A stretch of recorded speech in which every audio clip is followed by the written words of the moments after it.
Estás bom? Olha, estou-te a afirmar que por motivos de segurança estamos a gravar esta conversa. Pronto, e olha, estás pronto? Sim, diz-me. Olá, boa tarde. É um prazer estar aqui. Queria fazer alguns agradecimentos rápidos. Primeiramente, a Malta do A2 pelo convite. Me dá muito gosto estar aqui. Sempre um ótimo pretexto poder estar falando de arte, conversar de arte publicamente. A mim, particularmente, faz muita falta isso, já que estou longe do Brasil, que é onde eu trabalho, portanto, aqui me dá um prazer especial. Depois a Cotugés, por ceder o espaço, e finalmente, sobretudo, ao João Tabarra pela generosidade e disponibilidade em estar aqui hoje, num evento que é sobretudo movido pelo amor à causa, né? Portanto, eu agradeço redobradamente ao João pela presença, além naturalmente da presença de vocês, né? Sem quem não faria sentido num evento como esse. Por último, agradeço, sem citar nomes, ao medicamento que me permitiu estar aqui hoje, que até ontem à noite eu estava assim, um bocado sem condições. Não vou dizer o nome, porque eu não quero fazer lobby de campanhas farmacêuticas. Mas enfim, agradeço a oportunidade e devo dizer que o mote para a conversa de hoje, para esse encontro, para a sessão de hoje, na altura em que eu fui convidado pelo A2,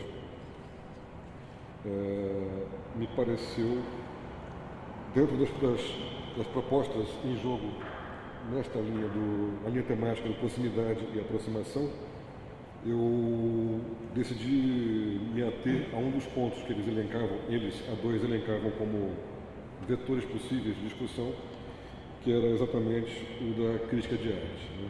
Até por ser também mais próxima da minha atividade profissional.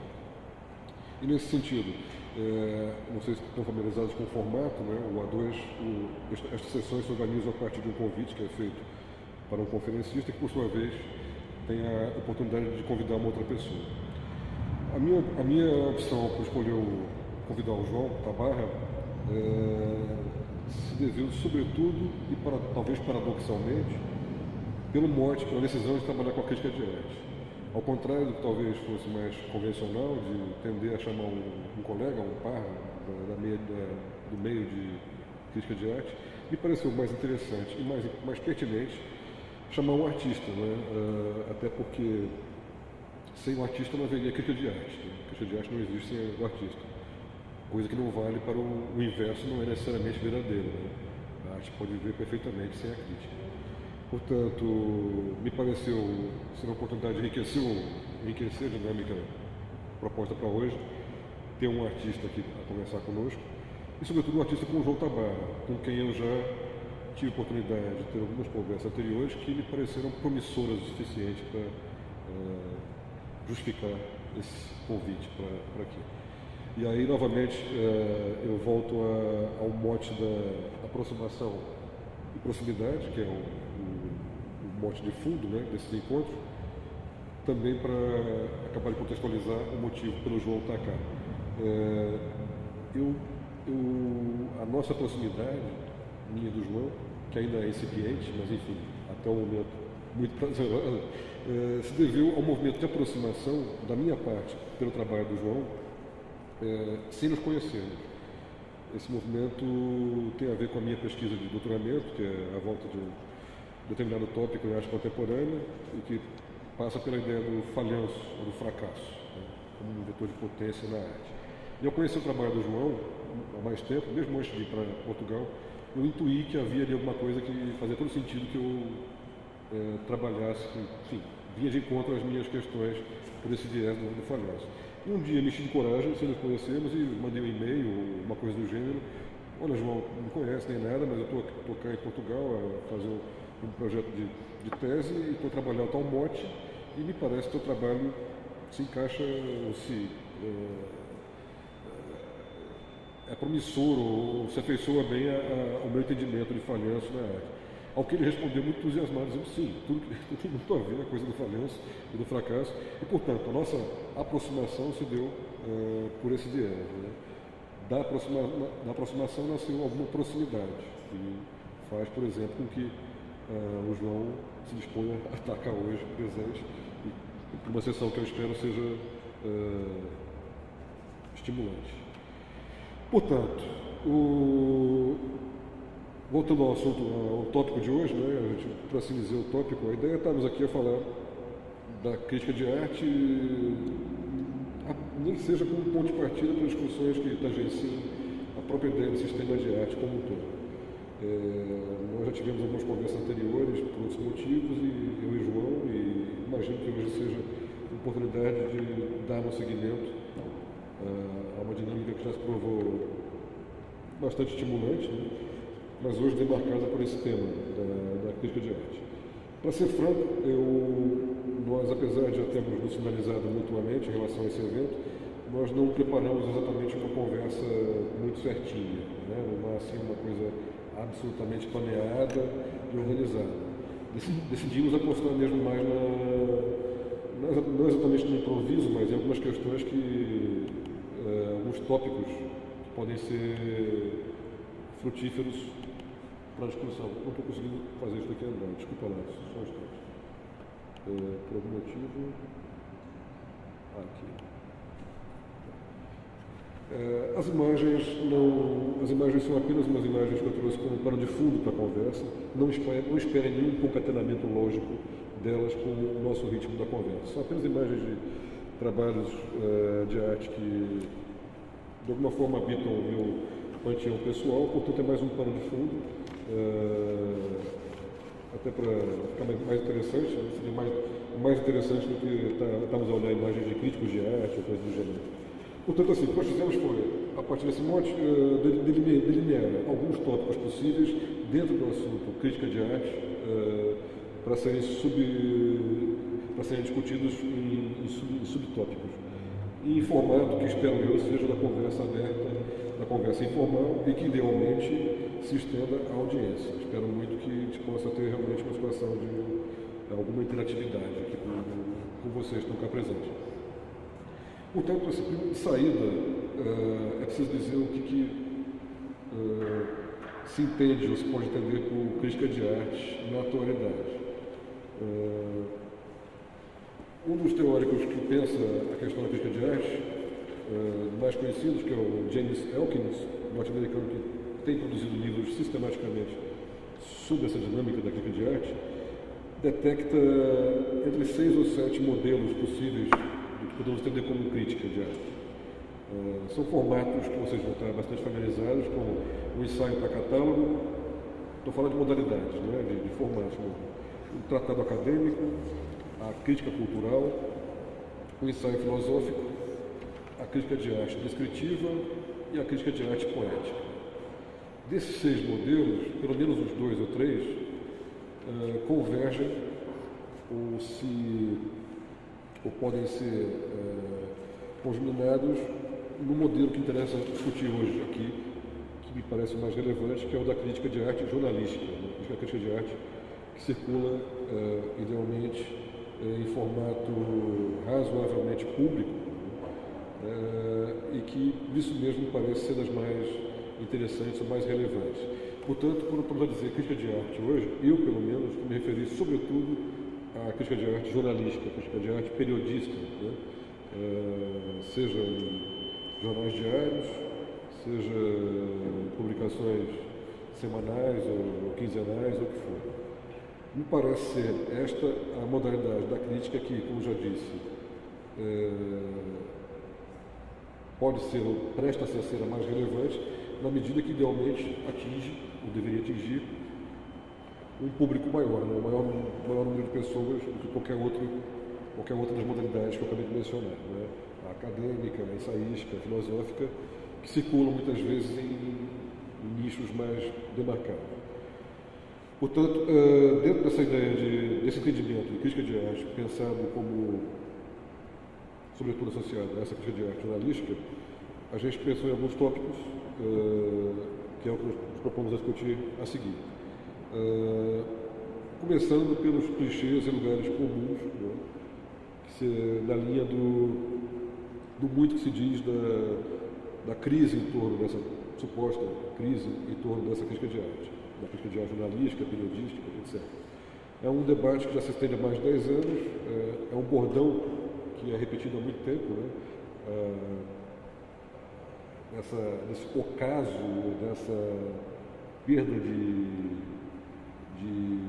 de lugar, de potência, de um modelo de crítica que já foi, ou que deveria seguir sendo fundamental, mas que mais e mais tem menos circulação e ou espaço. Os jornais e revistas, sobretudo, eu vou estar aqui a falar sobretudo do ponto de vista do Brasil, intuindo alguma coisa também do contexto português e norte-americano, europeu, mas sobretudo do Brasil.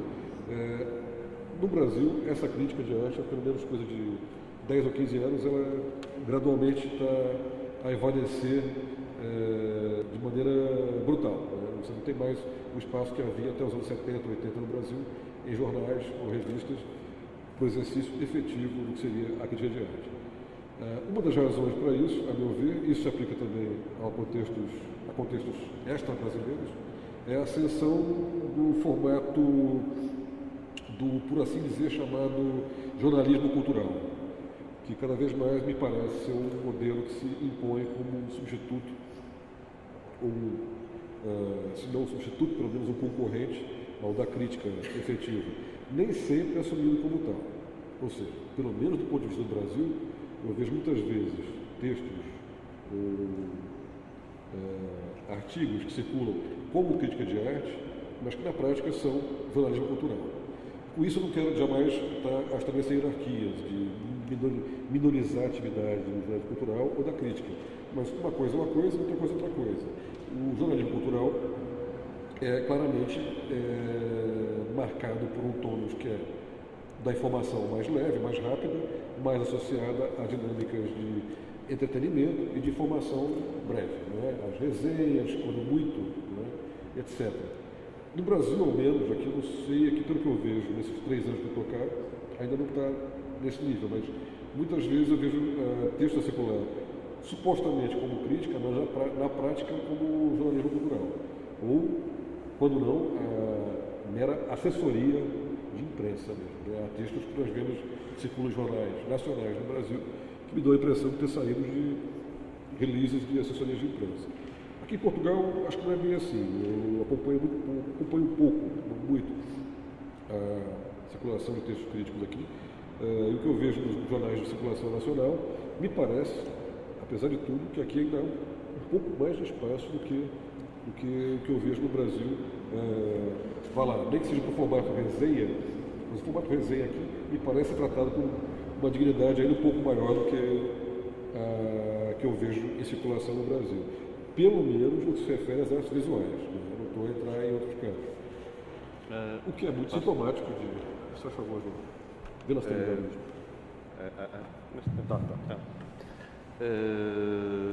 Obrigado pelo convite para estar aqui, obrigado por estarem aqui e adiantamos que ele já disse os obrigados todos, portanto os meus, os dele faço meus. Em relação ao que o Gui estava neste momento a dizer, quis interromper não, queremos, a ideia é essa, falarmos, porque não é um desacordo, simplesmente é a experiência do Gui, a minha experiência. Eu não gosto muito desta ideia da arte por gerações, não sei o quê, mas foi-me colado um rótulo, a mim e um senhor que está aqui sentado, que é o Paulo Mendes, que é outro artista, que somos da geração dos anos 90, né? Dos anos 90. Bom, isto para chegar ao que eu estava a dizer, e assim, nós éramos miúdos, fizemos tínhamos começado a fazer as nossas primeiras experiências de arte, inclusive procurar o que era isto, fazer arte, qual é que era o interesse para nós, ainda estávamos à procura e continuaremos sempre à procura do que é o interesse para nós antes de o submetermos à apreciação pública, que eu acho que é o mínimo que um artista pode fazer, embora hoje em dia não se faça, não é? O artista impõe um lado estético e sim, um bocadinho pastoril da coisa. Não era o nosso caso, fizemos uma exposição ainda numa coisa que se chamava a Casa de Serralves, portanto não havia ainda o museu. Chamava-se Imagens para os anos 90, Foi uma experiência extremamente enriquecedora para mim, para algumas pessoas da minha geração e outras. E foi de facto uma experiência que nós, sem sabermos, não é? Éramos miúdos, no bom sentido, queríamos fazer, ter o primeiro contacto museológico, digamos assim, que foi extremamente importante, não é? A nível de como é que funciona o público, como é que funcionam portanto, a ajuda de produção, etc. Um bocadinho o contrário do faz tudo, embora ele vá e volte. A exposição, de repente, teve e marcou, e ainda hoje, pronto, marcou, por um lado, algumas das nossas vidas, mas marcou-as positiva e negativamente, eu já explico, que é a crítica, toda ela, a chamada crítica importante, não sei quê, dos jornais, os títulos todos. Portanto, nós tínhamos 20 e tais, 19 anos, coisa assim no género, estávamos a fazer o primeiro trabalho e a crítica toda ela se revoltou contra o tipo de ideias que nós estávamos a propor e de trabalhos que estávamos a propor, que eram bastante críticos, envolvia, de facto, um lado bastante engagé em termos políticos, etc. Os títulos eram Não Há Novos.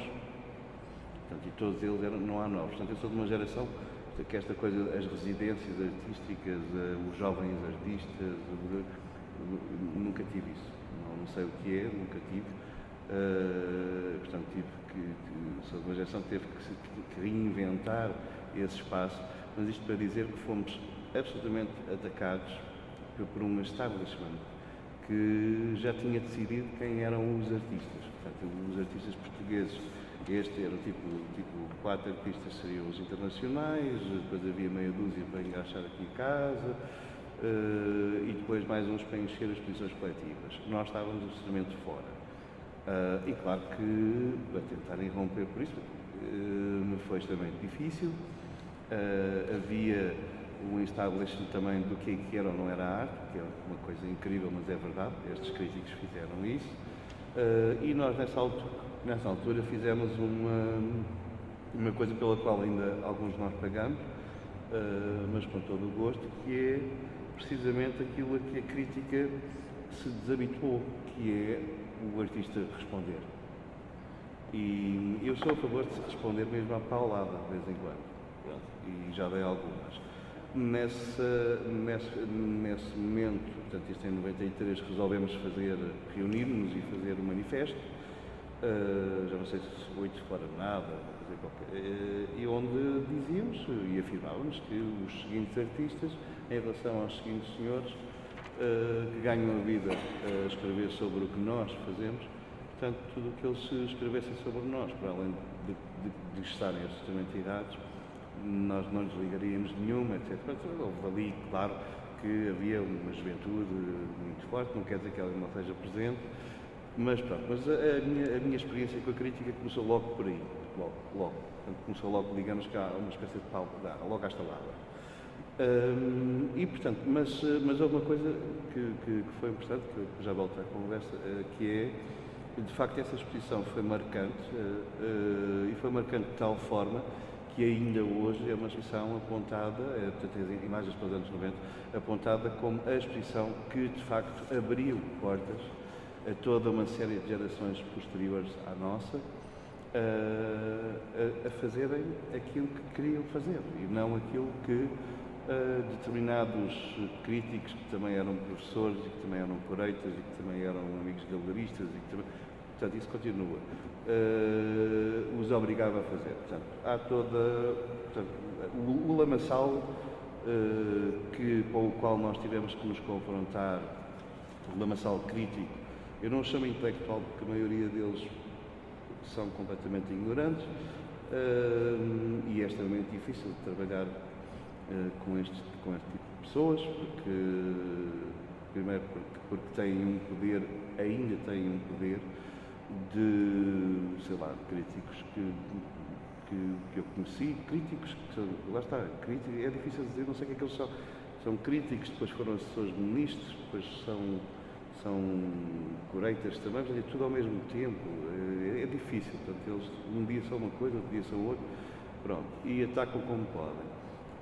Mas lembro-me de vários, um deles de dizer que inventava artistas e destruía-os sempre que quisesse. Essa pessoa ainda é viva. E isto para vos dizer que lidar com este tipo de gentinha não é fácil. E principalmente para quem publicamente, como eu sempre, quem conhecer as minhas posições são sempre públicas, quando sou atacado num mau sentido, não na ideia de se houver alguém que não gostava do meu trabalho e que contextualize de uma forma interessante, interessada e com respeito, isso para mim não é só uma questão de mero gosto. O ataque deliberado para com que cada um gere uma espécie dos seus quintaizinhos, tipo os artistas desta geração, os dos 80, os não sei quê, os sei lá, até vai ao nível do sexo, da religião, do norte, do sul, essa palermice toda. Portanto, a ideia da arte enquanto um compromisso localizado num ponto geográfico, que é uma loucura, não é? Que chegámos acho que a loucura máxima que eu encontrei foi o Cacilheiro da Joana Vasconcelos, não é? Que, portanto, a arte voltou atrás, não é? Mas isto é cíclico, atenção, que é interessante que houve críticos que defenderam aquela coisa como arte e a continuam a defender neste sentido, que é um sentido em que a arte tem que representar os valores da pátria.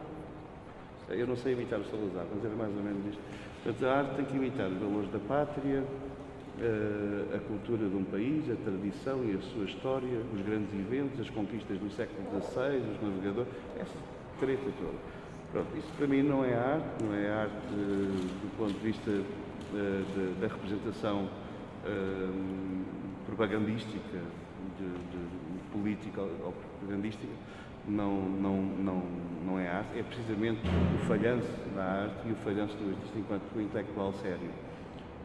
No entanto, não é nada de novo também, não há aqui razão para alarmes, isto é cíclico, não é? Se nos lembrarmos bem, houve dois senhores que tiveram alguma importância no mundo, que foram quem inaugurou a primeira Bienal de Veneza, que um era o Mussolini e o outro era o Hitler. Quer dizer, este namoro dos políticos por dominarem a arte do ponto de vista crítico sempre existiu. Quando eu interrompi o Gui, que ele estava a falar que aqui parecia, e eu compreendo, que parecia que havia ainda um respeito a nível dos jornais sobre a crítica e um espaço, eu confesso que vou ter que discordar, vou discordar porque, de facto, também, precisamente o que tu falaste sobre o Brasil, portanto, há mais de 15 anos, e aqui para mais ainda, não é? Porque depois juntamos quase que à ditadura, não é? Portanto, houve ali um lapso e um colapso, e chegámos a um ponto em que neste momento não há, de facto, espaço para a escrita, em termos de jornais, em termos de televisão também, para a crítica. A crítica tem uma coluna de 300 caracteres, porque tem que pôr publicidade, porque vem cá o concerto não sei de quem, portanto, não há, mas também não há interesse.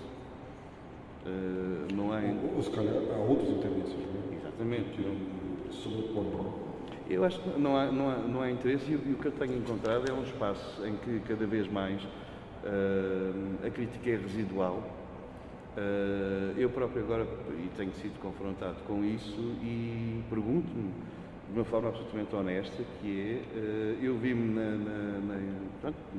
confrontado agora com a exposição que tive no campo, no campo do Gulbenkian, e uma instalação que fiz na minha galeria, e E fui confrontado, e é normal que assim, eu não estou a dizer que não seja, é de facto importante, apesar de tudo, bastante importante, porque é a única coisa que temos. Em termos de divulgação, os meios de divulgação, nós não temos uma revista de arte. Temos uns fanzines, temos umas coisas online, mas não temos uma revista de arte, não temos um movimento, não há uma revista, uma únicazinha revista de arte, não há. O jornalismo dá, portanto, quando falei em 300 caracteres, não sei dizer, mas uma coluna é uma coisinha assim. Portanto, resumir uma exposição de 20 anos do trabalho de um artista numa coluna assim, não, é chato. E então dei por mim a ser confrontado com o ataque, o lobby que me foi imposto e precisava de uma certa visibilidade e, portanto, esqueço a crítica e vou para o chamado jornalismo cultural, porque no jornalismo cultural eles fazem sempre aquela coisa que são 2 páginas e falam um bocadinho, pelo menos falam um bocadinho com o artista, que é uma coisa que já dá muito jeito. Porque ninguém fala com os artistas que ainda estão vivos, que é uma pena que se cometem erros atrás de erros, sempre que fazem uma exposição, gostam de inventar. Eu já ouvi críticos ao meu lado a dizerem, tipo, cada vez gosto mais de escrever sobre aquilo que não entendo. O que é, tipo, pronto, como é que se explica uma coisa destas? É dar um estalo ou então continuar a comer. E isto é assim, eu estou a tentar pôr algum humor nisto, mas isto é a minha vida, isto é dramático. Cada vez gosto mais de escrever sobre aquilo que não entendo. Isto não é Monty Python sequer. Isto é a realidade. E, portanto, eu vou circulando na conversa, peço desculpa, mas vi-me, de facto, confrontado com ter que encarar determinados lobbies que estão nos jornais e em todo lado e optar por atacar pelo lado que me daria visibilidade, porque necessito dessa visibilidade e nós precisamos dessa visibilidade. E uma crítica ninguém lê críticas. Eu próprio, vou ser muito sincero, a crítica que hoje existe nos jornais, não leio porque não me interessa. Há uma ou outra pessoa, mas tipo, no todo, existem para aí, quê? 2 pessoas que eu acho algum interesse, e uma delas nem sequer é crítica, porque o resto são pessoas muito ignorantes. Muito ignorantes. E com o dinheiro de um jornal vão ao Farrabista e compram 2 livros. Quer dizer, as coisas são como são. Portanto, também há essa falta de interesse. Há também outra coisa que é a falta de respeito dos órgãos da comunicação, neste caso dos patrões, digamos assim, sobre as pessoas que trabalham. Quer dizer, os críticos recebem muito mal, e é quando recebem. Portanto, também há uma luta horrível dentro dos jornais para quem é que escreve sobre este e sobre aquele e quem é que... E isso, claro que traz maus resultados. Os resultados têm a ser cada vez piores. Portanto, depois, juntando a isto, isto para dizer que, de facto, a crítica desapareceu, depois há uma crítica muito arrogante, que é tal que gosta de escrever sem falar com o artista e, portanto, depois quando escreve o artista lê disparates atrás de disparates, para mim, na cima, enquanto estiver vivo, era ótimo que pegassem no telefone e vamos ter uma conversa.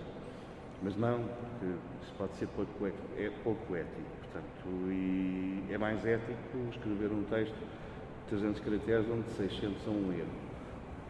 É uma coisa que eu não consigo perceber. Portanto, eu acho que a crítica é residual, é desinteressante, está posta de lado, não tem espaço. Não estou a ver nos próximos tempos, até porque o próprio jornalismo está em queda, todo ele em si, devido também a todo um jogo político quer dizer, ou passamos a ter críticos bons nos jornais de desporto, ou não. É verdade, os jornais de desporto vendem, ou na Maria, ou qualquer coisa assim. Já que estás a falar de desporto, eu vou interromper que não é maneira de bater embora, sou como tal.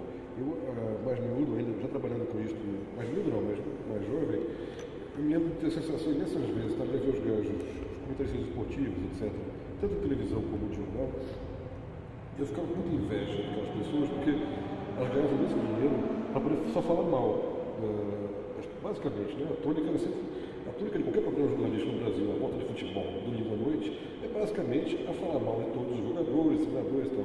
Eu ficava cheio de inveja, porque no meu meio era o contrário, né? Assim, muito raramente é possível tu conseguir sobreviver naquele meio quando eventualmente está a falar, a ter posições mais dissonantes. É verdade, esse por acaso... É um pouco anedótico, mas era uma coisa assim bem fantasia. Não, é anedótico, mas é engraçado, porque é engraçado que não tem piada nenhuma, mas no sentido, não é o que tu contaste, não tem piada no sentido da realidade com que somos confrontados, que é, ou não se fala, portanto, pura e simplesmente se ignora, ou não se fala mal.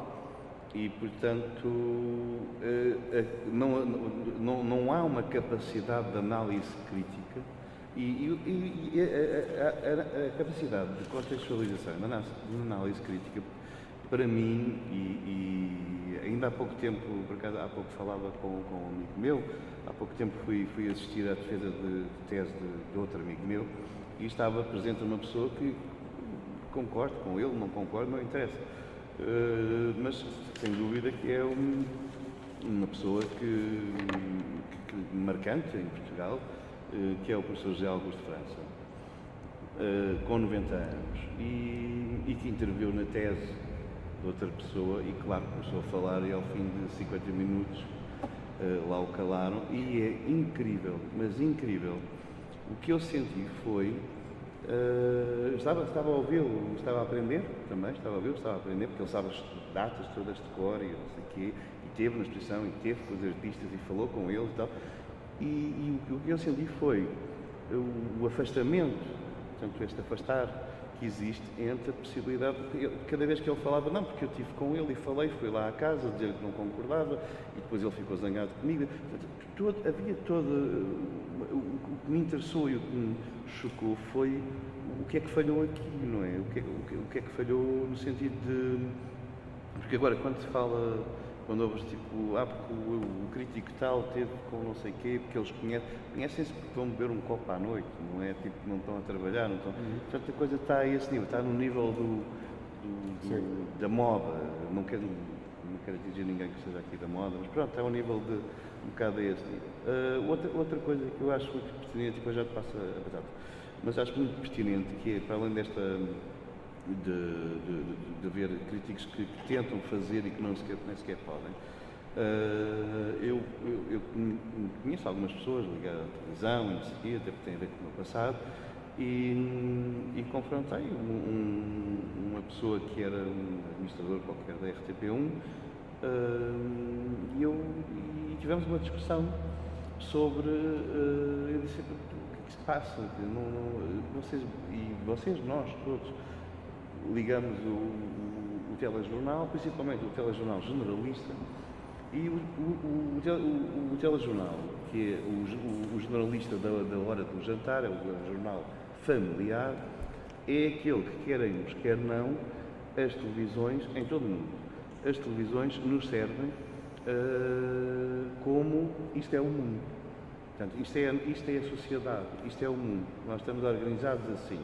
Há um bocadinho de política, há um bocadinho do presidente, no nosso caso não temos, porque ele não fala, mas está lá um bocadinho do presidente, depois há uma rainha que caiu, depois uma criança que nasceu com 4 orelhas, depois um bocadinho de turismo, depois uma empresa que conseguiu vender queijo e estava na falência, que faz parte, e depois 20 minutos de futebol. E acabou. E depois, se vier cá uma estrela de telenovela, ou assim, uma coisa qualquer e tal, ou um grupo e tal, põe, que é pago. A arte, seja ela qual for, nem que seja tipo, para estimular, tipo, vai existir esta exposição, ou vai não sei o quê, ou vai uma programação cinematográfica, ou uma orquestra, e temos coisas com grande qualidade, felizmente temos coisas com grande qualidade, que as pessoas simplesmente não conhecem. E não conhecem porque depois há outra coisa que é há a especialização. E a especialização, eu não estou a dizer que não devam existir, pelo contrário, mas que não devem existir programas televisivos onde depois este tipo de situações tenham um espaço e seja discutido e tal, de preferência não às 4 da manhã, mas pronto, mas seja discutido, seja aprofundado, mas o desaparecimento de toda e qualquer menção à cultura naquilo que é tido como isto é a vida, isto é o sistema, isto é o nosso sistema, isso é muito, muito, muito, muito grave, porque a pessoa habituou-se habituou-se desde há muitos anos e foi-se aprofundando e neste momento não existe mesmo nada, não é? Quando aparecem qualquer coisa de cultura, agora vai ser, não sei, aqui no Porto é o São João, lá é as marchas de Santo António, a sardinha, não sei o quê, portanto, e isso é a cultura.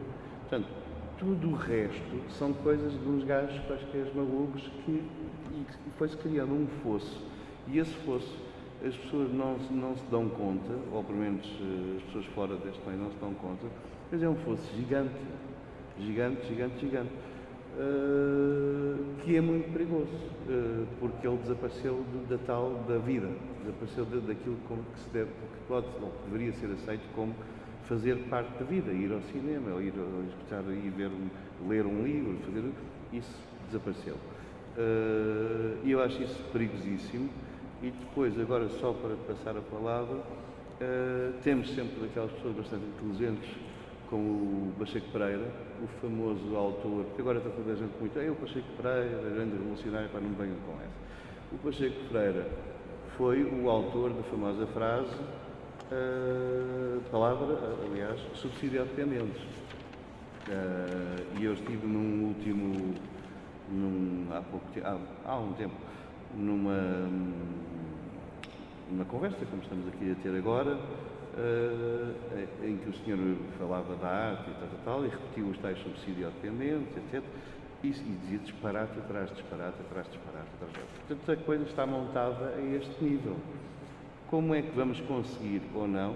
Eu não estou a ver, digo muito sinceramente, não estou a ver, porque onde eu consigo ainda encontrar motivos e onde aprender, para além de visitar as exposições, de falar com pessoas, de estarmos aqui a falar e tal, é muito mais nos ensaios filosóficos, em alguns ensaios de catálogos, onde de facto existe uma liberdade para a pessoa, só que de facto é um afunilhamento, como é que eu ia dizer, o espaço de massas, eu acho que já o perdemos. Portanto, a coisa especializou-se ao ponto, por exemplo, estamos aqui no meio, eu adoro livros, nem que seja pelas capas, mas estamos aqui num espaço em que estes livros que estão aqui, quer dizer, as pessoas vão comprando, muitos deles são importantes, têm textos interessantes, mas quando vamos a uma livraria ou não sei o quê, o que se vende é o José Rodrigues dos Santos, sabes quem é aquele do idiota da FB? A vender, sei lá, a magia não sei de quê, a princesa não sei o que mais. Pronto, esta é a nossa realidade. Eu não sei, e é a realidade mundial, não é? Sim. Portanto, como é que nós vamos conseguir fazer isto? Como é que vamos conseguir quebrar esta barreira, que é uma barreira que é imposta e que neste momento está imposta e tem chefe, tem comandante, tem exército, tem tudo? Não sei, mas é terrível porque está a retirar uma possibilidade muito grande daquilo que faz parte daquilo que nos faz humanos e que nos diferencia de ganhar o seu espaço. E o seu espaço é um espaço não residual, pelo contrário, é um espaço de extrema importância. E isso começa na escola, eu acabo já, isto começa nas escolas com os professores que estejam presentes, que me desculpem, mas desde que eu andei na escola e agora tenho um filho de 14 anos, eu nunca vi um professor a fazer uma greve para melhorar o programa, é sempre para ganhar dinheiro. Portanto, nós temos ainda uma escola baseada no século XIX, com a ideia inglesa de progresso, a maioria o programa é tão mau que é de vómito. Dar Gil Vicente a miúdos de 16 ou 17 anos, quer dizer, mais valia bater-lhes. E portanto tudo isto começa na escola e acaba aqui onde nós estamos, quer dizer, e continua por aqui onde nós estamos.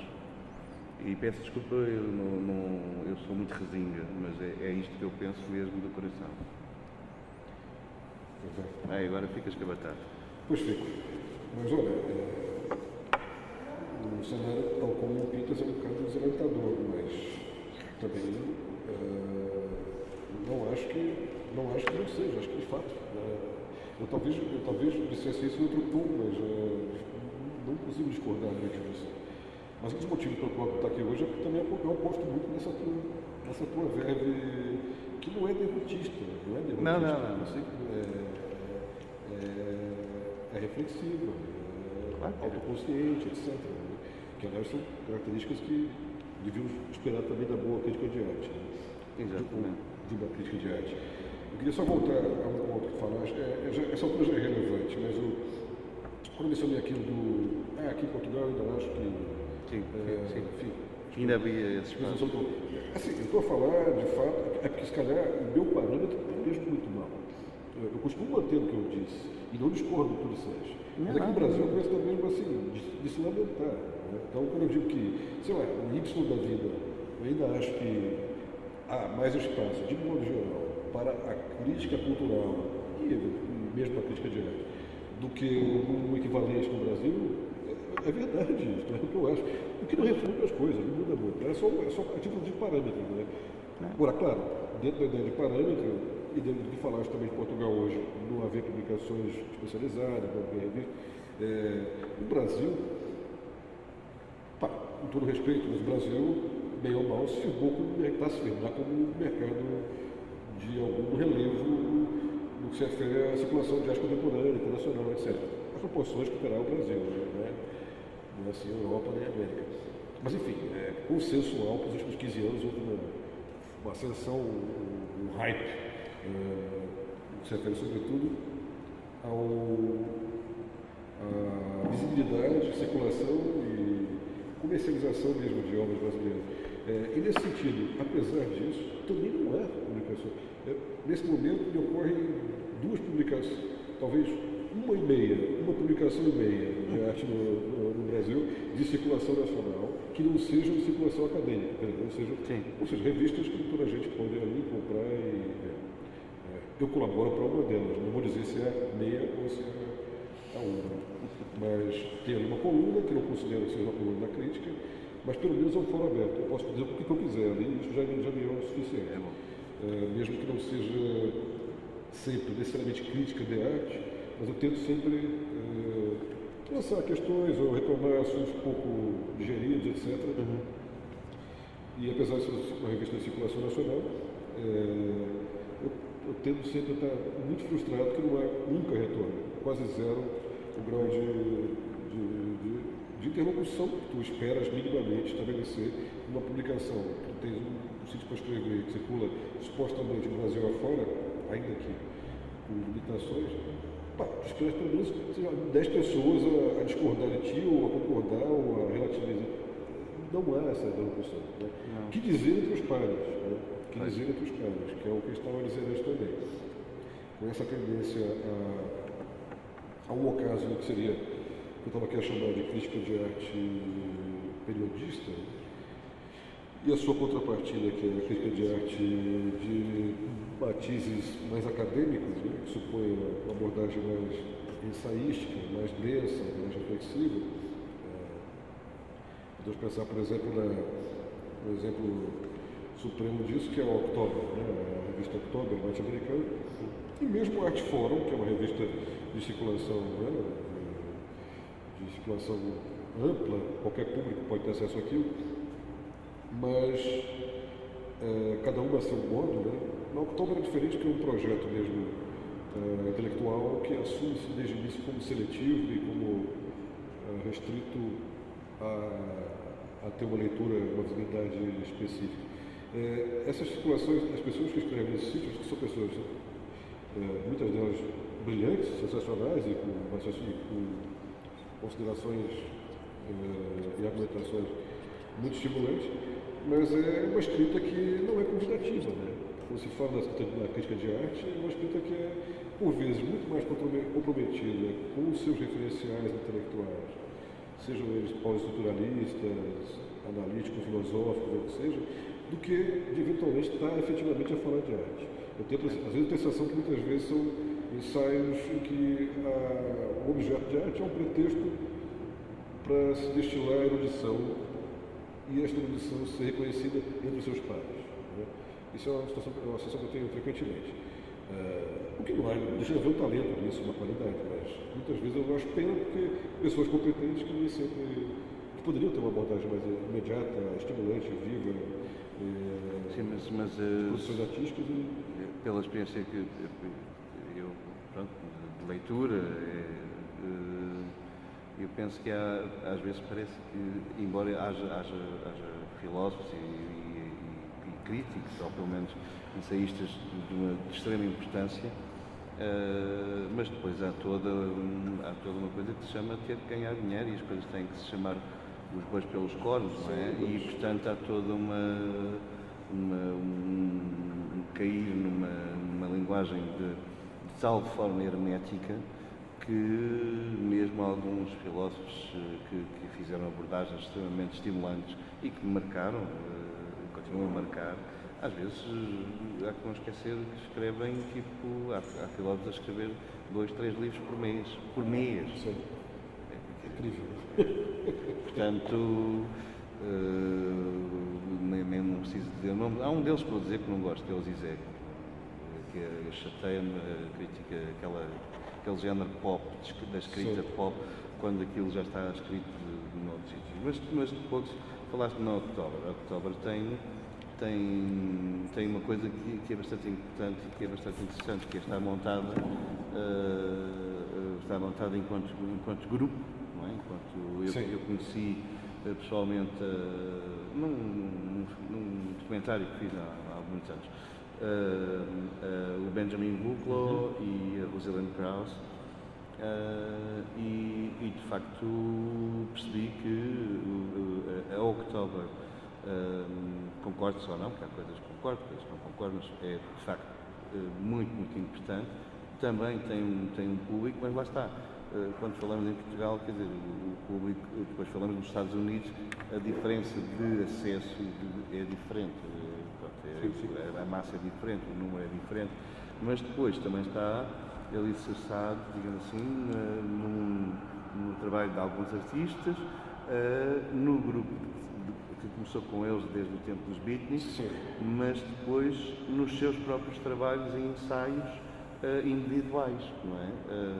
E o que é interessante, porque a revista é como existe como um grupo, como organizado, mas depois ela pode ser aprofundada e é aí que eu acho que o interesse do projeto, como a October, é que depois determinados ensaios, determinadas coisas, tu podes comprar e ler e ter acesso a trabalhos que são aprofundados em livros fora da desdobrados e portanto haver todo este jogo, e há uma grande circulação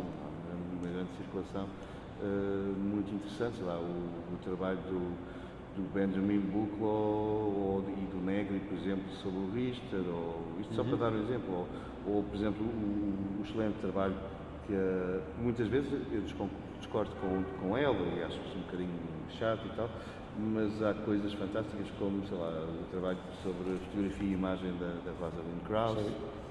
É quase... O compromisso com a ideia de projeto sempre a ser retomado do surrealismo pela Krauss, pelo Foster. O Foster também. Isso já vendeu vários livros. Sim, sei lá... Não, João, eu jamais estaria a sugerir que eu estou aqui a relevar o October. Eu só mencionei como a epítome deste modelo da escrita do locus, da escrita acadêmica, talvez ensaística, não necessariamente só acadêmica, mas que ao contrário de outras, define-se como tal já de saída, quer dizer, aquilo de certa forma é honesto nas suas posições. Né? É diferente de outras ocasiões, em que você tem gente a querer escrever supostamente sobre abordagens filosóficas da arte, mas na verdade é para se medir com os seus pares na academia, quer dizer... Sim, exato. Enfim, claro que eu estou jamais a sugerir. Não, mas embora eu acho, bom às vezes eu acho, enfim, há abordagens ali que eu acho transponíveis, mas aí claro que é uma questão de referenciais pessoais e afinidades, etc. Exato. Mas olha, estava só acabar disso enfim, não vou voltar mais ao caso brasileiro, só para acabar, para justificar um pouco porque eu mencionei aquilo rapidamente, né? Apesar de tudo, Portugal, mesmo nessa situação, eu não vejo uma coisa como aquela no Brasil hoje, sendo o Brasil suposto mercado e promessa que é, né, internacional e tal. Mas aí também isso nos leva a um tópico subjacente a tudo isso, que se refere à crítica, que é as relações da crítica com o mercado. Como é que tu vês essa relação no contexto português? Assim? Já se insinuaste algumas coisas aí? Não vejo só em Portugal. Não só em Portugal, acho. Não só em Portugal. Mas o relacionamento da crítica com o mercado não se pode, não posso generalizar, até porque não conheço todo o mercado internacional, mas é óbvio que, sei lá, por exemplo, eu ainda há pouco tempo tive um convite que me chocou um pouco e que recusei, obviamente, por variedíssimas razões, porque queriam que uma instalação que fecha hoje estivesse presente num espaço em Veneza, e que era muito bom para mim, etc e tal, porque Veneza, aquelas coisas, Veneza. Tudo bem, pronto. Então convida-me. E o convite vinha no seguinte: vimos o seu trabalho, é de extrema importância, analisámos o resto do trabalho, e tal. O espaço tem não sei quantos metros quadrados e custa 7.000 euros por mês. E eu não percebi o que eu queria dizer os 7.000 euros por mês. E mandei uma carta no mail de volta, deixa-me carta aí. Mandei um mail de volta a perguntar, pronto, que poderia estar interessado em mostrar o meu trabalho em Veneza, sem dúvida, que era uma questão de organização e tal, mas que não percebia o que eram os 7.000 euros por mês. E a resposta foi: os 7.000 euros por mês é quanto você tem que pagar para arrendar o espaço.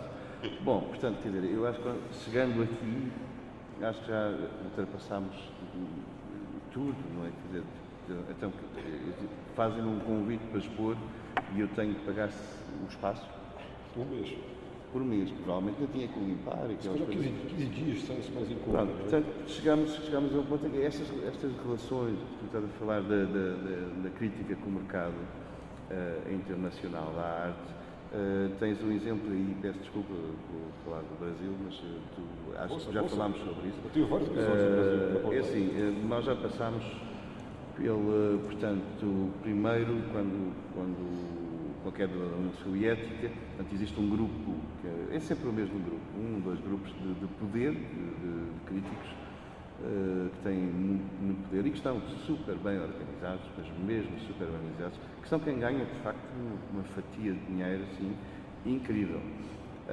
E que dizem, muitas vezes até publicam na Arte Fórum, que também ajuda à festa. E na altura eu lembro-me que, portanto, caiu a União Soviética e, portanto, o que está a dar agora, o que era com estas palavras, agora o que está a dar são os artistas da ex-União Soviética. Então, houve uma deslocação absurda da arte enquanto local geográfico e os artistas da ex-União Soviética era o que estava a dar. Estiveram lá uns meses, houve algumas recensões, um ou outro artista e tal, que participou em algumas exposições, isto com muito dinheiro, porque há investimentos políticos por trás deste tipo de atitude, até que, quando se esgota o filão, lembro que foram os países do Cáucaso. A seguir aos países do Cáucaso foi a China. Depois da China, e eu sei porque falei há uns anos com galeristas franceses e alemães, e tem a reserva cheia de coisas, mesmo assim, cheia de coisas chinesas, e não vende nada. Eles depois disseram que afinal já não são chineses, portanto agora é África. E, portanto, África. Não é? Sim. E temos a África, e, portanto, são os artistas africanos e tal, porque têm um grande lado de grande pujança política. Eu tenho assistido a quase todas as exposições, e assim, há alguns artistas bastante interessantes, mas depois, quando vais a ler, vês Moçambique, Holanda, Angola, Londres. São pessoas que têm uma tradição e um ensino e que cresceram já em gerações completamente fora da África. Portanto, mas há uma moda, e não é só uma moda, é uma questão absolutamente política. Quer dizer, o prémio da Bienal de Veneza ter ido para Angola é simplesmente porque Angola tem diamantes, tem petróleo e há ali um interesse, e tem um dos maiores colecionadores a nível mundial que se está completamente a marimbar para isto, porque ele vive na Holanda. Portanto, tudo isto é um jogo. Depois, então, agora há uma tentativa de manter a África voltando ao Brasil. Mas voltando ao Brasil via o neoconcretismo outra vez. E eu peço desculpa, quando digo outra vez, é porque, de facto, o concretismo, o neoconcretismo achei de uma importância extrema, desde o ATC, a Papa, a Clark, o Silve, por aí fora, mas, quer dizer, já chega, não? Já chega, e quando eu digo já chega, não quer dizer que não tenha interesse, e tenho sempre interesse em visitar os trabalhos e voltar a vê-los, mas de repente este voltar a pegar no neoconcretismo, e eu tenho visto alguns exemplos via net, não vou muito ao Brasil, de trabalhos que de alguma forma são quase que desviantes em relação a essa ideia do neoconcretismo e que não são aceitos. Não são aceitos. Tipo, às vezes tens, sei lá, um Marep que acha alguma piada, acha uma piada, não, gosto muito do Marep e gosto da maneira dele ser. Mas depois, isto estávamos a falar da relação entre a crítica e o mercado da arte.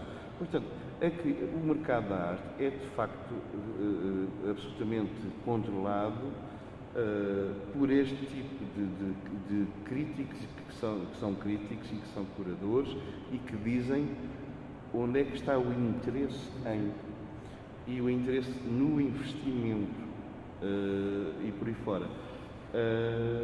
E se há coisa que é, havia sempre uma opus em Portugal à ideia das indústrias culturais, porque eu trabalhei em indústria para poder pagar o meu curso de arte, depois não acabei, e juntar indústria com cultura é uma coisa que me aflige mesmo, põe-me louco da cabeça, porque não tem nada a ver uma coisa com a outra. Portanto, as indústrias culturais depois dão numa de moda, uma coisa que afasta de facto as pessoas e sobre aquilo que queremos mesmo, que é o pensamento, e o pensamento crítico, e ter uma ideia crítica e não sermos acríticos, e falar do observador, etc.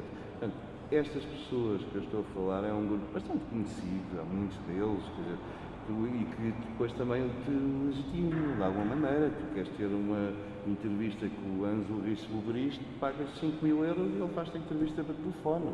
Eu sei. 5 mil euros, telefone. Pronto, está feito. Pronto, depois tens lá, tens um livro, diz entrevista com anos, o Rio Sul, pronto, e ele depois vai dar uma volta com 5 mil euros. É isso que te interessa enquanto artista? Eu acho, com todo respeito ao Obris, e ele é uma pessoa interessante, mas eu acho que daqui a uns 5 anos a coisa vai ser mais no oposto. Vai passar até mais valor se fosse um dos não entrevistados por ele. Ele vai entrevistar toda a gente. Não tantas entrevistas. É verdade? Acho que daqui a pouco vai ser quase como uma invenção. Mas estava falando, essa coisa da arte, da crítica e do mercado, de certa forma, se quisermos pensar assim, desde que podemos localizar minimamente a crítica como uma disciplina socialmente instituída, né, meados, começo do século XIX e diante, de alguma forma, combinando com figuras seminais como Greenberg, Fry antes dele, etc. De alguma forma sempre houve, né? Quer dizer, é óbvio que se a crítica já está devidamente institucionalizada, oficializada, circula como tal e com o estatuto de legitimar ou não determinada produção, é óbvio que isso, numa sociedade ocidental capitalista, vai demandar algum tipo de influência na dinâmica comercial do meio de arte, ou seja, um gajo como Greenberg poderia, de fato, mesmo que não fosse tão explícito como nosso amigo que mencionaste no início da conversa aí, quer dizer, posso construir carreiras, destruir carreiras, que uma pessoa como, eu falo do Greenberg pela facilidade com que ele sintetiza uma série de arquétipos, né, em torno da ideia da crítica de arte, para bem e para mal. Se faz uma crítica de vai lá, queria evitar o Pollock, mas digamos, o próprio, né? Numa altura lá determinada e começa a desvalorizar aquilo, é óbvio que vai interferir no mercado. O mercado vai reagir àquilo. O artista vai passar a ser, porque uma pessoa com o estatuto dele já tinha capacidade para fazer. E Greenberg, enquanto os outros Greenbergs, né? Não tem não tinham este poder e, portanto, uma certa injunção no mercado. Porque eu acho que na contemporaneidade essa dinâmica já é mais complexa, se calhar mais circular, porque acho que em alguma medida muito da crítica de hoje é pautada pelo mercado. Acho que há uma inversão também por aí. Uma parte da crítica de arte pode ser pautada pelo mercado e, ao mesmo tempo, a ascensão da figura do curador, que demanda uma certa visibilidade para essa função, que às vezes confunde ou não com a instituição. Então, os interesses passaram a ser mais diluídos e não digo mais complexos, mas mais... eu acho, sinceramente... excluídos.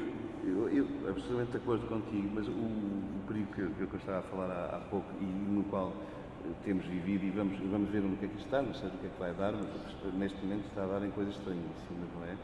Mas eu acho que este tipo de funcionalismo crítico, mesmo ensaístico, em algum caso, da influência de críticos que são basicamente grupos de lobbies. Quando digo lobbies, são o lobby do ponto de vista dos Estados Unidos da América, do lobista, aquele que diz que deves investir aqui, não deve, isto é quase uma bolsa. E, portanto, eu acho que esse espaço tem vindo a aprofundar e a ganhar raízes profundas num espaço que eu chamo eu pessoalmente, não quer dizer que com isto tenha razão sobre nada,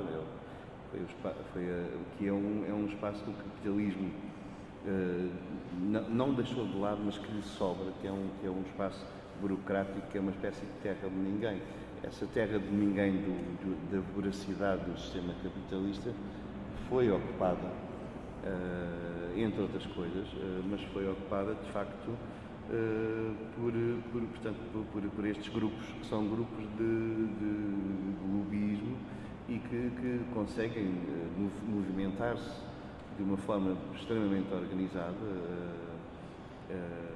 e passando, e é isso era aí que eu ia chegar, passando por cima, porque não precisam, daí que é a chamada crítica, ela seja de facto residual ou que não tenha valor nenhum, porque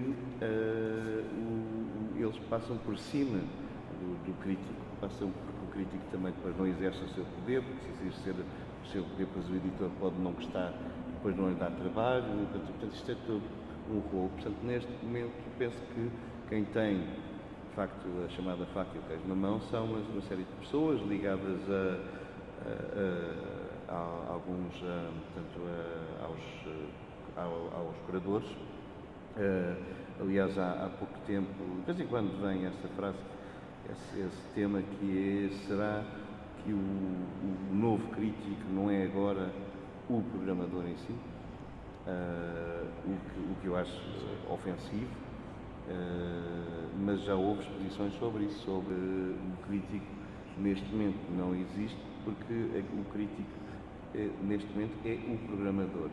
E de facto, quando vemos como as coisas se movimentam, ele é o programador, o programador que é também o curador e, portanto, toda uma série é toda uma equipa, uma indústria, aí sim, bem montada, que acaba por gerir extremamente bem todo este lado comercial, não é? Que pelo que eu tenho vindo a assistir, tem um tempo curto, tem 1, 2, 3 anos em cada país, não sei, mas provavelmente daqui a uns anos estaremos a descobrir um único esquimó no Polo Norte que faz vídeo enquanto caça uma foca pelas costas. Estamos a chegar ao ponto do exotismo tal, em que o pensamento é completamente posto de lado. Inclusivamente as linhas de pensamento estão lançadas, ou as linhas possíveis para esse pensamento e investigação estão lançadas, e é quase que imposto ou pedido ao artista que não pense. Porque se tu pensares e disseres eu acho isto e isto enquanto autor, estás a tirar o espaço que a pessoa diz, não, calma lá, isso sou eu. Eu é que sou o curador, eu é que sou o programador, eu é que digo essas coisas. Tu fazes as tuas coisas e depois eu interpreto da minha maneira. Portanto, isso é terrível porque lá está, porque vem, é como um vírus, não é? Ele começa devagarinho e de repente ocupa todo o espaço de possibilidade de reflexão e de crítica, de autocrítica, e daí que haja também uma coisa que eu sinto nos meus pais, nos meus amigos, colegas, por aí fora, que é um silêncio muito grande perante os seus próprios trabalhos, perante uma reflexão perante a sua obra, perante pedir e exigir que a crítica fale com eles. E isso é um trabalho que deve ser feito. Claro que depois também é verdade, não há heróis, e as coisas têm que ser pensadas a um nível também de sobrevivência. Portanto, isto entra dentro de um espaço que às vezes as pessoas não gostam de falar dele, mas que é verdade, as pessoas têm que sobreviver, há a casa para pagar, há essas coisas todas, que isso não faz parte do pensamento, não faz parte do pensamento, mas vai lá pagar a conta do supermercado com uma frase filosófica. E, portanto, as coisas às vezes chegam a este nível, e quando chegam a este nível, chegam ao nível de tu vês-te enredado em pontos em que se vais para a frente, falas, criticas e dizes eu acho que isto não deve ser assim, deve ser assado, pagas uma fatura e a fatura é a de contrariarem, eu sei, porque essa é a história da minha vida, mas tudo bem, que é de contrariarem, de tentarem lutar pela tua invisibilidade, e portanto isso obriga-te, a mim dá-me um certo gosto porque me obriga a fazer uma luta ainda maior. Agora, também é interessante que no meio da experiência que eu tenho tido,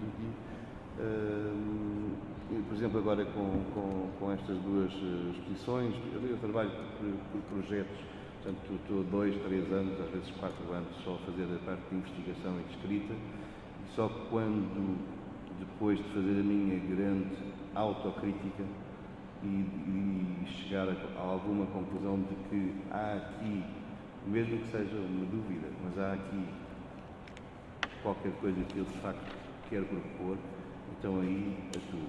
E o que tem acontecido nestes últimos anos é de ter conhecido pessoas fora, muitas pessoas, felizmente, fora dos meios controlados cá em Portugal, em Espanha, e Inglaterra também, e encontrar pessoas que chegam, veem o trabalho, não vêm com a cabeça já predestinada ou com um rótulo, e que de facto tenho trabalhado, e isso me tem dado um gozo imenso, porque tenho trabalhado com críticos, com curadores, eu gosto mais de trabalhar com críticos e com aquilo que eu chamo os ensaístas, os curadores, alguns. Cada vez mais o curador é alguém que, das duas, uma, ou trabalha com o artista, ou trabalha para ele. E, em geral, eu tenho me deparado com curadores que gostam de trabalhar para eles. E tudo isto para falar de um processo de autolegitimação, que acaba por ser principalmente para o curador.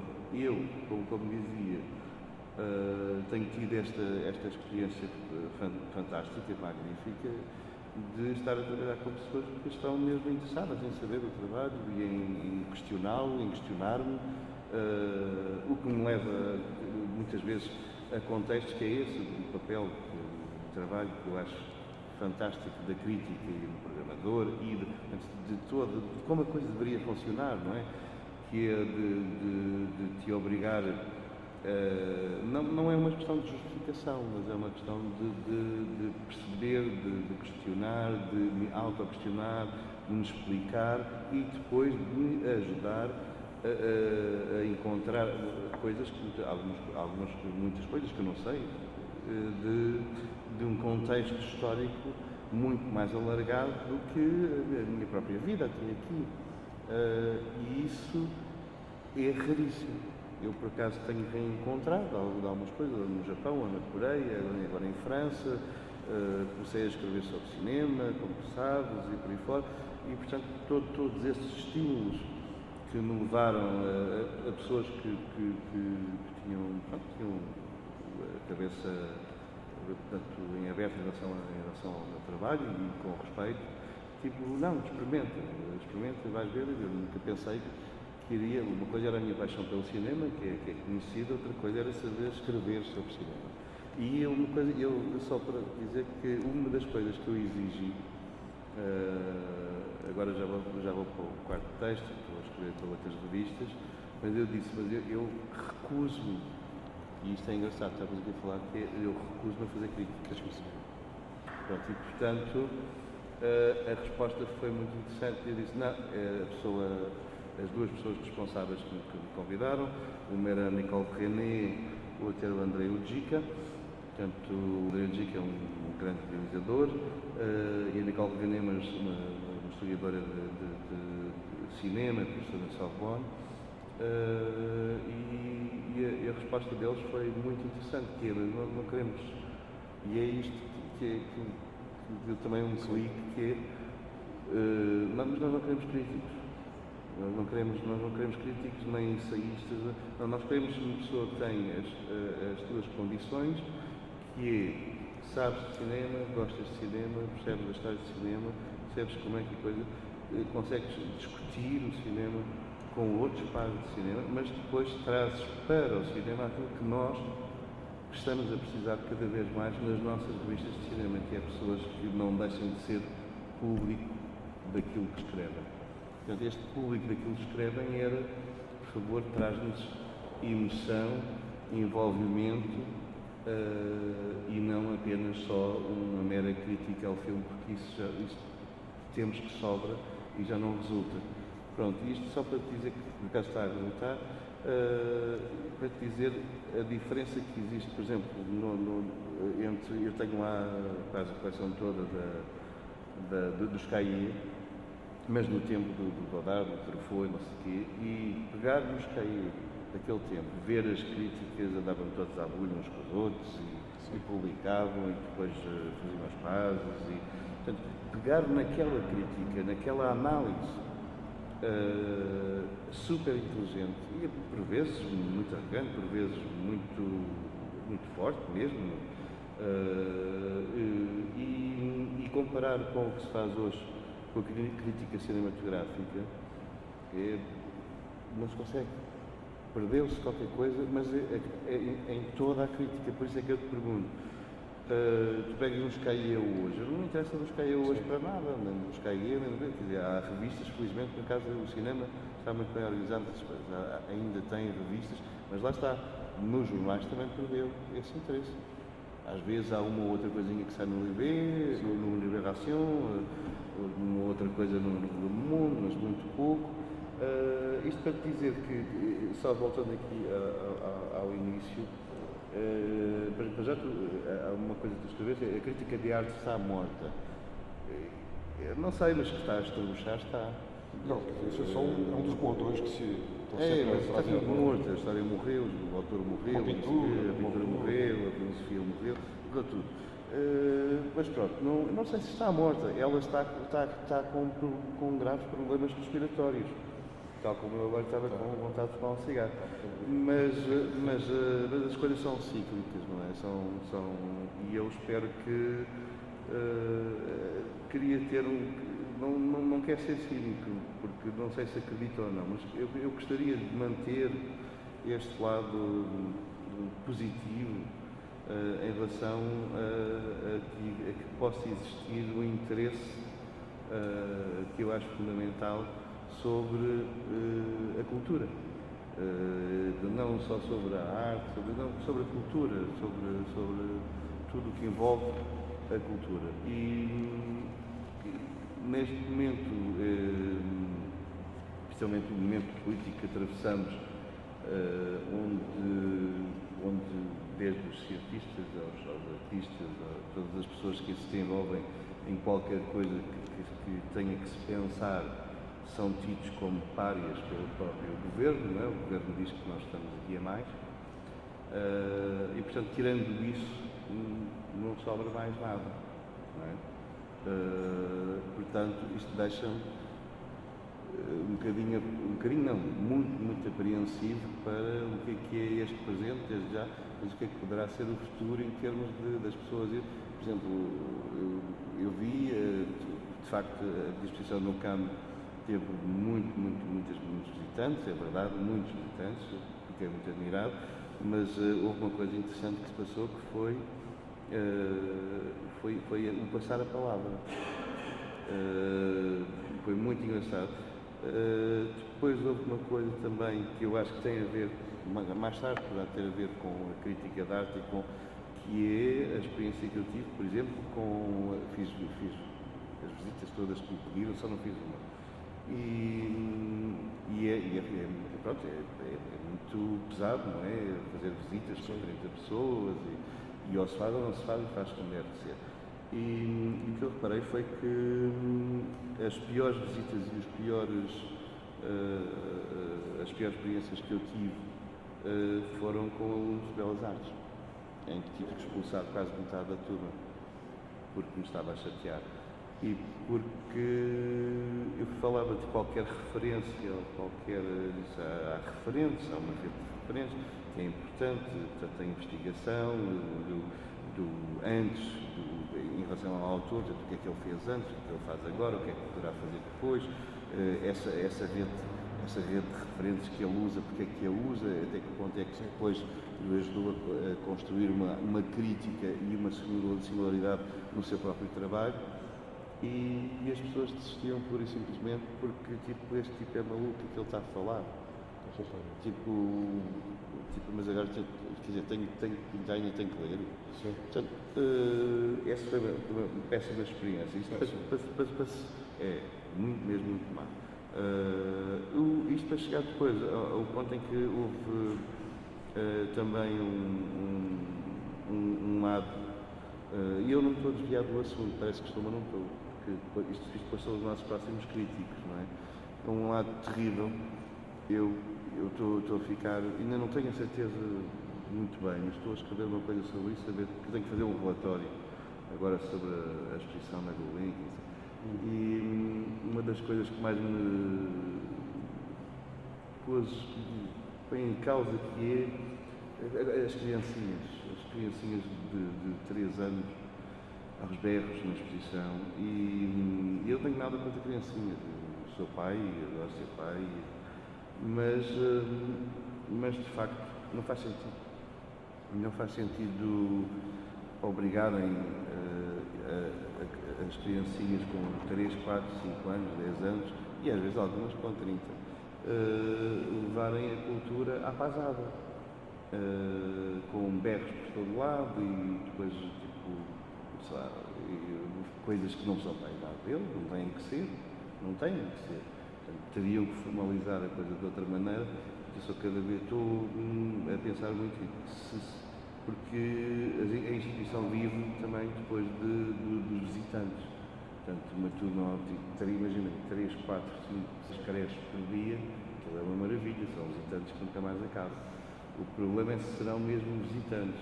Exatamente. E será que é com isto que eles estão a fazer um futuro de uma consciência crítica sobre, ou estão a fazer aquilo que eu vi que é mais uma ideia de o artista está aqui enquanto entertainer, o que não está. Ainda não seria o pior dos casos, se pensar assim. Pronto, no fundo, para te dizer que o que eu encontro cada vez mais, em termos, mesmo, por exemplo, nunca vou, sabes que eu adoro cinema, né? Eu nunca vou ao cinema por ler uma crítica, portanto tenho peço imensa desculpa se tiver aqui algum crítico, não vou, porque, ou seja, gosto, aliás, inclusivamente uma coisa que, não sei se repararam, já devem ter reparado, os livros desde há uns anos para cá, antigamente chegávamos, havia um livro que saía, às vezes havia boas recensões, agora em geral não há, quase que acabaram, mas havia um interesse, tipo, quem é este autor, quem não é, comprava-se o livro, quando se pedia, encontrava-se, tal. Agora os livros estão logo na capa, vêm com não sei quantos disse isto, não sei quantos deu 5 estrelas, e eu às vezes não compro livros, só porque tem lá tipo 10 nomes a dizerem para comprar. Eu também tenho esse critério. Tipo, o Mega Ferreira disse, não compro logo. Os melhores que eu tenho. Não compro logo. Eu uso muito isso. E isso é muito importante. Portanto, que é, quando disseste a crítica gera o mercado da arte, é capas dos livros. Eles vendem através deste tipo de soundbites. Depois se o livro é bom ou mau, ou sobre o que é, não vem em lado nenhum. Portanto, não sei, eu em termos de crítica acho que estamos num ponto, e eu sem desrespeito a pessoas que fizeram, principalmente uma pessoa que fez uma análise bastante interessante sobre estes meus 2 últimos trabalhos, o resto agradeço, foi ótimo, deu para vender alguma coisa, vender o nome, mas as críticas eram más, e principalmente porque inventaram coisas e é muito chato não terem falado comigo antes, e portanto eu como artista eu vou para o ensaio. Nesses casos, estava a dizer, nenhum dos casos havia apontado consigo? Não, só um. Deu só trabalho de vir. Minimamente, não é? Sim, de telefonar e de perguntar porque tinha dúvidas. E isso é engraçado, um crítico telefonar e dizer tenho dúvidas em relação a este trabalho, a este filme, qual é que era o teu posicionamento e, portanto, com este filme tu fizeste isto, como é que ele aparece aqui no meio de... E isso foi muito interessante porque deu numa conversa em que eu falei sobre, eu fiz isto porque tal, naquela altura isto, depois quis voltar. Isto vinha desta investigação que não estava resolvida, para aqui, para ali, pronto. E isso é muito raro, mas o que eu percebi, e tenho percebido ao longo do tempo, é que esta possibilidade de, pelo menos enquanto estamos vivos, é de aproveitar, não é?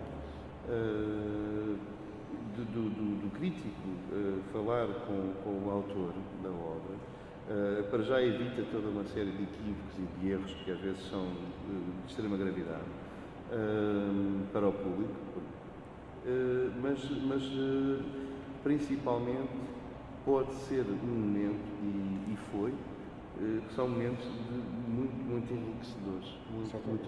Para mim foram, eu penso também para mim, mas pronto, só posso falar para mim, foram muito enriquecedores, porque inclusivamente cheguei a ser confrontado com algumas perguntas que não tinha pensado daquela forma, mas contextualizei, e isso foi muito importante. Agora, foi e depois outro que nem sequer escreveu, que era estrangeiro, mas quis saber o porquê disto, daquilo, tal, porque quer levar um trabalho para a Cinemateca Francesa e, portanto, precisou que eu explicasse qual é que era o cerne da narrativa de um determinado filme, etc. Portanto, este tipo de diálogo, este tipo de diálogo, de facto, entre quem faz e quem tem que escrever sobre o que faz, pode gerar, aí sim, pode gerar a crítica informada. Eu quando digo a crítica informada é entre aspas, porque estou farto de crítica que é especulativa, é tipo, é um jogo do bicho, estás a ver? Tipo, como é que se chama? Não sei como é que é o jogo do bicho. O jogo do bicho é tipo, pronto, joga no, é total-loto. Tipo, pode ser que acerte, pode ser que não acerte, e em geral acerta um pouco. E isso é demolidor, eu que falo por mim, é demolidor para um autor que por vezes demora 1, 2, 3 anos a fazer o trabalho, como eu, e depois, por uma frase completamente idiota,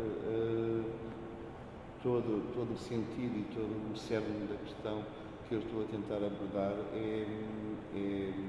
é apresentado ao público de uma forma que não está correta, mas que não está correta do ponto de sobreverter totalmente.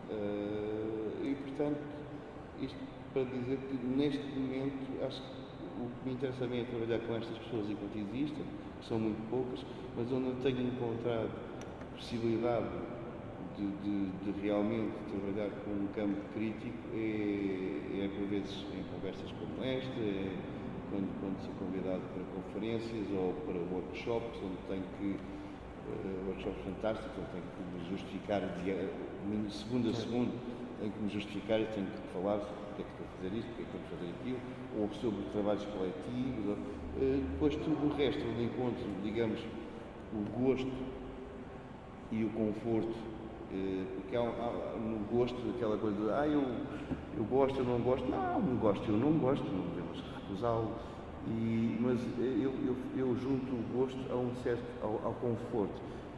O conforto para mim, e eu explico o que quer dizer, que é o dar-me liberdade de falar sobre o gosto, que as pessoas em geral não gostam. Exato.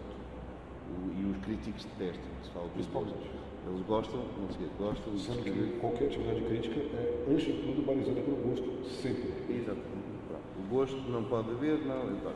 É claro que aqui não estamos a falar do mero gosto culinário, não é? Estamos a falar de uma culinária cerebral bastante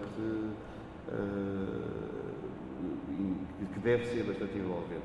Mas isto para dizer que o gosto e o conforto que eu sinto e do qual me rodeio para continuar a fazer trabalhos e para encontrar o sentido de ainda fazer sentido continuar a fazê-los, é muito mais aqui nesta lista que falámos há bocado, mas é no ensaio, no ensaio filosófico, na literatura, e eu não sei o que é que tu queres dizer com isto, porque eu não li esta parte, não me estou a lembrar da crítica da arte poética. Para mim a poética é importantíssima, mas enquanto a poética é um campo de luta. Esta é uma das modalidades que o Elkins assinala neste livrinho dele, este aqui atrás, o What Happened to Art Criticism. Eu, pelo que me lembro, é uma descrição bastante objetiva mesmo, de enquadramentos, classificações possíveis para esses modelos que ele identifica. Tem a impressão que é o literal, ou seja, a crítica de arte que se pauta mais ainda que descritiva eventualmente, por certo lirismo, por certo estilo, mas a particularidade de estilo. Para mim não era isso que eu precisava perguntar, porque não li o livro. Porque a poética para mim é um campo de ação muito não forte. É nesse sentido. É mais, há um livro que eu não sei se vocês conhecem, que há uns anos atrás, em 2010, eu tinha passado quase 4 anos de volta de um projeto.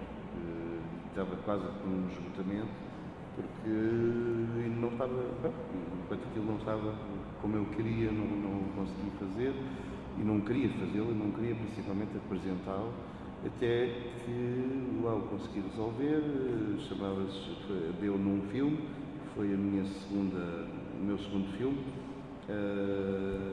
chamado Le Limite des Déserts, que aliás faz uma pequena citação e homenagem, digamos assim, ao Gilles Deleuze, que que é engraçado, porque quando ele fala dos limites do deserto, do limite do deserto, ele fala de uma coisa engraçada que é, ele faz uma crítica contundente, mas à adolescência, muito querida e tal, muito engraçada, que foi quando uma grande label francesa de livros lançou um concurso nacional para se procurar o novo Beckett.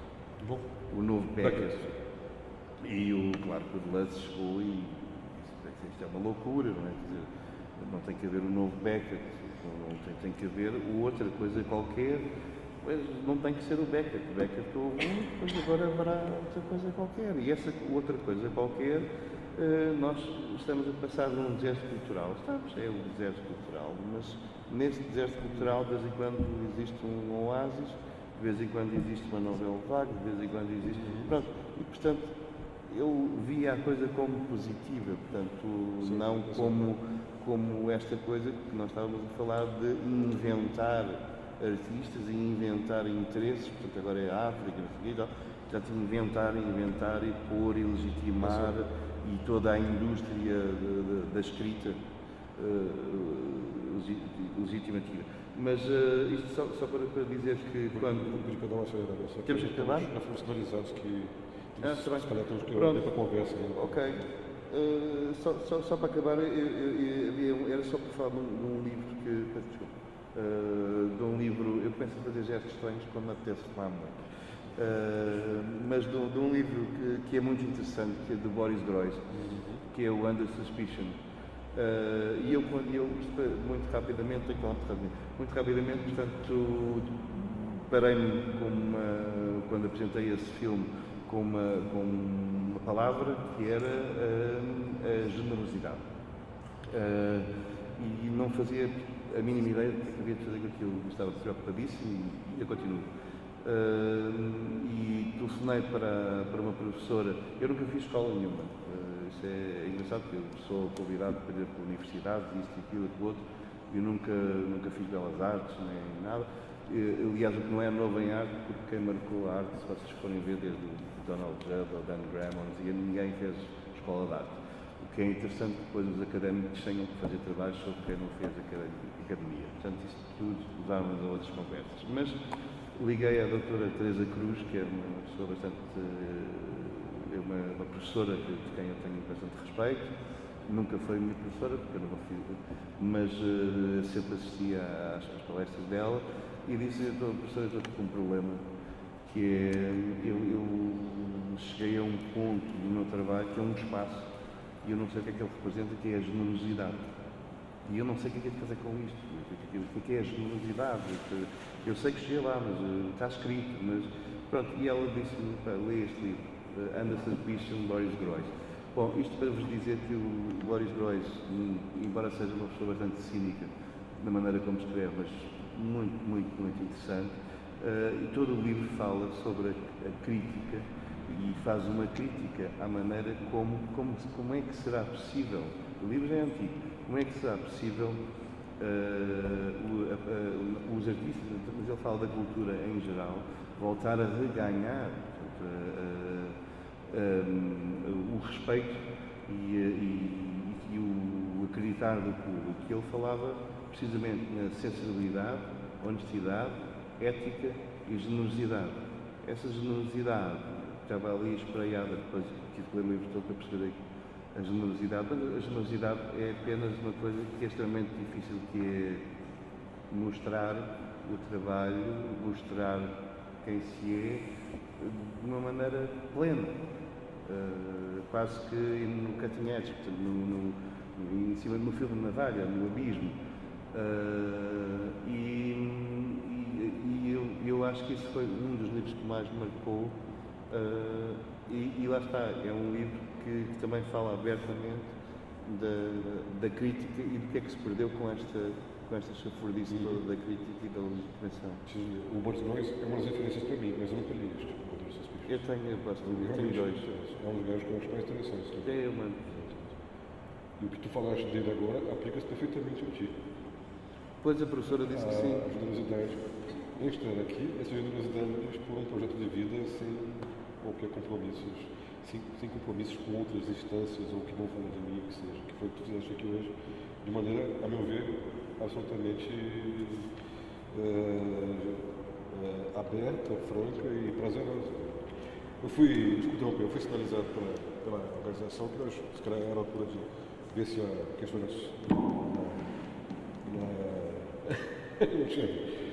audiência. Eu queria retomar 2 pontos que o João falou, mas nessa altura acho que não é possível. Só queria dizer que não vamos falar, que já não há tempo, sobre um aspecto que, a meu ver, é não só essencial, como inerente a qualquer discussão que se tente firmar em torno da ideia de crítica de arte, que é o gosto. O gosto, para mim, é uma instância totalmente fundadora e, a meu ver, absolutamente, o termo não é menosprezado, é mais que isso, é simplesmente ignorado no terreno da crítica, da teoria como um todo. O João trouxe isso à baila, nós estávamos a conversar aqui um bocadinho antes do evento começar, e se houvesse tempo a gente gostava de trazer isso. Não houve tempo, então eu queria que ficasse registrado aqui que só a ideia do gosto já dá para 2 dias de conversa. Não há crítica, não há qualquer tipo de juízo, seja ele estético ou não, que precisa do gosto. E o fato de não se falar, de não se falar, como de quase de haver um projeto deliberado para que não se fale dele no nosso meio, no meio de arte, no meio da crítica, no meio dos artistas, entre os artistas mesmo, mas entre os críticos, entre os teóricos, eu já acho suficientemente sintomático para render discussões muito interessantes. Bem, isso é uma coisa. A outra é só uma pontuação rápida, para que tu falaste a coisa no momento da tua fala, das experiências no campo, os grupos, não sei o quê, e aquilo das crianças, de questionar a maneira como se leva e tal, etc. Eu não só concordo, como já experienciei isso em minha carreira pregressa, arremedo de carreira pregressa, entre a licenciatura e, de fato, começar a atuar na teoria de arte, na escrita de arte, seja ela crítica ou não, porque nem sempre é, de fato, crítica, mas, enfim, isso é outra questão. Eu trabalhei como, sei lá, o Brasil chamamos de arte e educação, esse setor que também caro. Serviços educativos. Serviços educativos e coisas do gênero. Eu trabalhei em 3 bienais, em São Paulo, e Humano, MASP, os principais museus lá. Cheguei a ser coordenador do Museu de Arte Moderna de São Paulo. E eu nunca esqueço como eu ficava desesperado, eu ficava completamente passado quando, numa das bienais, 96 ou 98, via-se aquelas malta arregimentando aos laços, quase, não é? Autocarros, vocês não estão a ver o que é isso, vocês não estão a ver o que é isso. Para ir 40 ou 50 autocarros a chegarem ao mesmo tempo, às 9 da manhã, nas mediações do prédio da Bienal de São Paulo. Você é um dos mediadores, monitores, né? Vai ter que lidar com pelo menos 3 ou 4 daqueles autocarros inteiros. Mas isso é o menos, o problema não era esse, estavam ali para isso. O problema era a maneira como se concedia isso anteriormente. Quer dizer, um suposto projeto de democratização da arte, se confunde as coisas, se elege termos errados para fazer as coisas. Ou seja, a democratização da arte é levar a miudagem do ensino público à força para haver uma Bienal em São Paulo. Que ainda por cima, quer dizer, já não é um evento que supõe, não estou a falar de uma exposição de repertório que seja mais facilmente palatável a quem não tem necessariamente, né, a proximidade com o mundo da arte. E aí levam essas.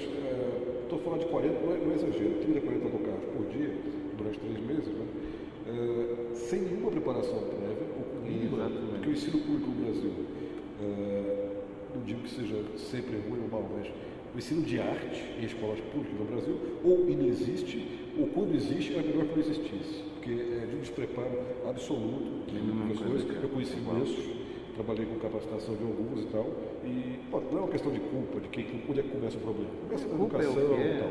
Mas o fato eu ficava desesperado quando eu via aquele momento, e falava, meu Deus, cara, e é terrível, porque o movimento pode ser um tiro no pé, né? Porque você fica um bom lugar com 10 anos, que é arrastado para ir para uma coisa que ele não faz ideia do que seja. Vamos ver a exposição. Não é uma exposição, é Bienal de São Paulo com tudo que implica, né? Para já que são 3 pisos, tem que caminhar um bocado para ver coisas que podem ser muito aborrecidas, né? Uma criança de 8, 9 ou 10 anos, sobretudo se não tem preparo prévio. Portanto, pode ser muitas vezes uma experiência traumática. Eu defino isso, não quero ser dramático. Eu trabalhei no MASP também, que havia coisa do mesmo tipo, é o principal museu do Hemisfério Sul. Lá havia mais preparo anterior, mas pode gerar uma experiência de chegar ali e falar, se é isso, se estou chamando de arte, eu não quero mais isso. Né? Sei. A criança perde qualquer eventual interesse que ele tem, e ele geralmente, ele é uma criança que vive em contexto sociocultural, que já tem pouquíssimo acesso a qualquer tipo de situações que se aproximem de cultura, quer dizer, da arte, e quando tem, pode se instalar essa... É por isso que eu falei da indústria e disse que o que eu senti ali, eu ainda por cima tenho um crítico, esse sim é um crítico, feroz, que é o meu filho, com 14 anos, que não me poupa, é nada. E eu tentei sempre evitar que ele tivesse acesso à cultura desta forma e tive que muitas vezes que me confrontar com os professores e com a escola e explicar, não, sou artista, não é assim que faz as coisas, não, essa exposição não tem, ou vocês os preparam antes e vêm das 50 trabalhos que estão lá, vêm 2 ou 3 porque conseguem explicá-lo de uma outra forma, preparar antes, para depois fazerem uma composição e tal, ou se vão dar uma seca, porque é verdade, uma seca que dão aos miúdos. E é normal, como eu vi agora, miúdos tipo adolescentes, tipo mãos nos bolsos, grande seca, pá, e a gente está aqui a fazer desgastos malucos. Pronto. E portanto, e é verdade, isto é a maneira como eles falam, e arrastam os pés, e não sei o quê, pronto, e assim, de facto, é assim, quem é que tem razão ali? Bom, eles têm a sua razão. Eu tenho trabalhado muito rapidamente, tenho trabalhado com escolas na Coreia, no Japão, e eles lá têm, pronto, são um bocadinho mais radicais, mas eu prefiro isso, que é, só vão os alunos que fazem um trabalho prévio e que têm a nota para ir no autocarro, ou seja, em cada 4 autocarros vai um. Vai quem tem interesse, quem fez o trabalho e quem passou com nota. Que bom! Não há cá tipo uma accent e fumaça. O modelo é assim.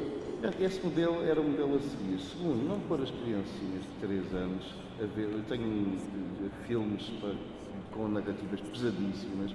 Claro que os próprios monitores não têm capacidade e não têm que ter uma capacidade crítica para como é que se vai explicar a uma criança de 4 anos o que é, sei lá, um filme com 2 homens, 52 minutos voltados contra a câmara a citar nomes que vêm nas ondas. Pronto, isto é um filme que não seria muito longo estar a explicar, mas é um exemplo.